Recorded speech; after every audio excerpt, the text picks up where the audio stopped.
வணக்கம் நலம் தானா வியூவர்ஸ்.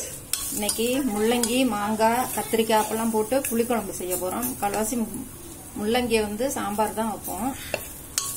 சிவப்பு முள்ளங்கி இன்னைக்கு. அதனால எப்பொழுதும் போல எண்ணெய் நல்லெண்ணெய் ஊற்றி கடுகு உளுந்தம்பருப்பு பெருங்காயம் போட்டு தாளிச்சிட்டு கருவேப்பிலையும் போட்டாச்சு. பூண்டு இதெல்லாம் போட்டு தாளிச்சிட்டு இதில் மிளகாய் பொடி கொத்தமல்லி பொடி மஞ்சள் எல்லாம் போட்டு உப்பும் போட்டாச்சு. இப்போ இதில் போட்டு கத்திரிக்காய் நான் ஒன்று மட்டும் போடுறேன், 2 கூட போட்டுருக்கேன்.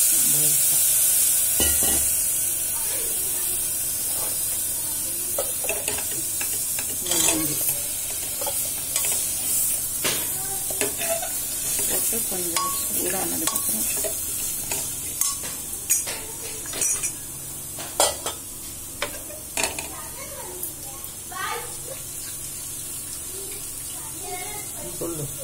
அரிசி கலனி தண்ணி தான் குழம்புக்கெல்லாம் ஊற்றுவோம்.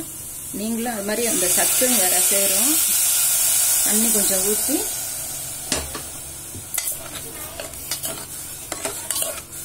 நான் குக்கரில் செய்கிறதுனால வெயிட் போட்டு ஒரு சவுண்டு வந்ததுனாவே போதும். இதை எடுத்துக்கிட்டு அதுக்கப்புறமேலு கொஞ்சமாக தேங்காய் சோம்பு தக்காளி சின்னதாக ஒன்று அதெல்லாம் போட்டு அரைச்சி வச்சுக்கிட்டு புளியையும் கரைச்சி இதையும் அரைச்சி போட்டுற வேண்டியதுதான். போட்டு மாங்காய் கட் பண்ணி இப்ப நீங்க இதோட எடுத்து போறீங்களா? ஆமா, இதோட முடிச்சாச்சு. அதுக்கப்புறமேல எக்ஸ்ட்ரா சொல்றதெல்லாம் முடிச்சுட்டு சொல்லுங்க. ஒரே தான் சொன்னீங்கன்னா ஞாபகம் வச்சுக்க முடியாது இல்ல, இதோட நிறுத்திக்கணும். இப்ப குக்கர் சவுண்ட் வந்த உடனே அதுக்கப்புறம் காமிக்கிறேன். அப்படி சொல்லுங்க. இதுல உப்பும் போட்டாச்சு, உப்பு பார்த்துக்கணும். இந்த பூண்டு இதுக்கு போட்டேன். அது இப்போ நிறைய மற்றதுக்கெல்லாம் சேர்த்து உரிச்சு வச்சுருந்தேன். அதில் போட்டாச்சு. உப்பு கொஞ்சம் பத்தல.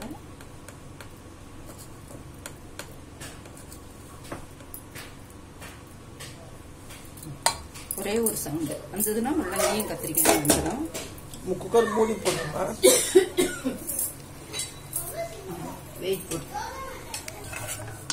முள்ளங்கியும் கத்திரிக்காயும் வந்துருச்சு. இப்போ அங்கே பாருங்க நல்லா ஒரு ஆவிலேயே வந்துருச்சு. இப்போ இதில் மாங்காய்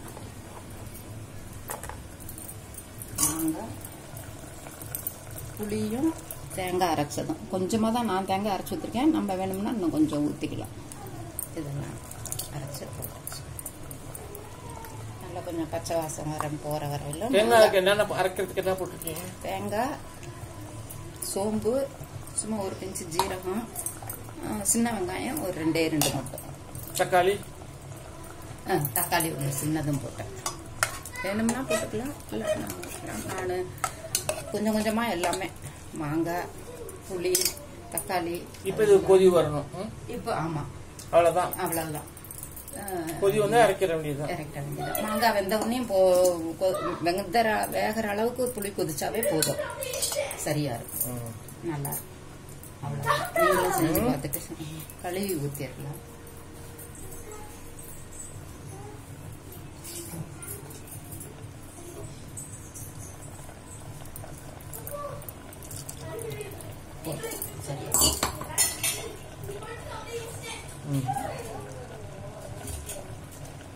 அவ்வளோதான். நீங்களும் செஞ்சு பார்த்துட்டு ஃபீட்பேக் சொல்லுங்க.